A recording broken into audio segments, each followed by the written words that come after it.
Many people don't know that Yeshua was praying at Gethsemane, and he was talking to Abba. Really? Yeah, he was. And he was asking him to remove his cup. Oh, wow. But at the end, ultimately, he said, "Let your will be done and not mine." And the enemy was watching, and he didn't like this at all. So what he did was he sent one of his little serpents to go bite the ankle of the Hamashiach. But Hamashiach stepped on it. Oh, wow, that's tough. And then in the middle of the night, the Pharisees went and arrested Yeshua. Wait, how'd they know? Oh, how did they know? Judas. Judas sold them out for 33 pieces of silver. Wow. But you know what they didn't account for? What's that? Simon Peter was there. And Simon Peter was Yeshua's best friend. They were so close, and he had an anger problem. So he went and smote the ear of one of the soldiers that went and tried to arrest Yeshua. But Yeshua said, "Put your sword away." And he picked up the ear and he healed it. Oh, that's insane. And the enemy didn't like this at all, and he stared off from a distance. It was bad. It was real bad. And then they took the Messiah to the high priest house, and they started doing this trial illegally, while his top disciple watched from the side. Nobody else? Everybody else ran like cowards.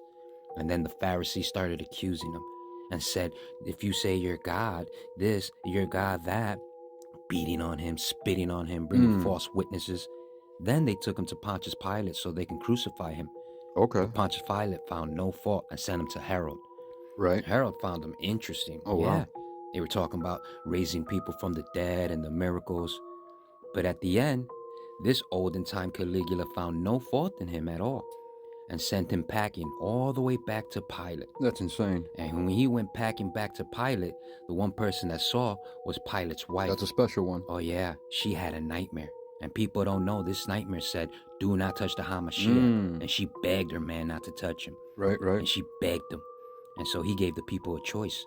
Let Yeshua go free or a murderer. Wow. And the Pharisees said, "Kill Yeshua. He's not our king. He's not our God." And Pontius still didn't want to do it, and he gave them another chance, and they refused. They let the murderer go. Wow. So he put a sign that said "King of all Jews" over his head and washed himself with the blood. And they said, "Let the blood be on us and our children." That's true.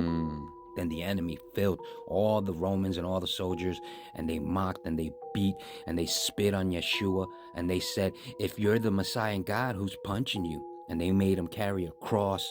But at the end, he won. He gained victory, and he said, "It is finished." Okay. Tearing down the veil behind their synagogue and raising the dead to life.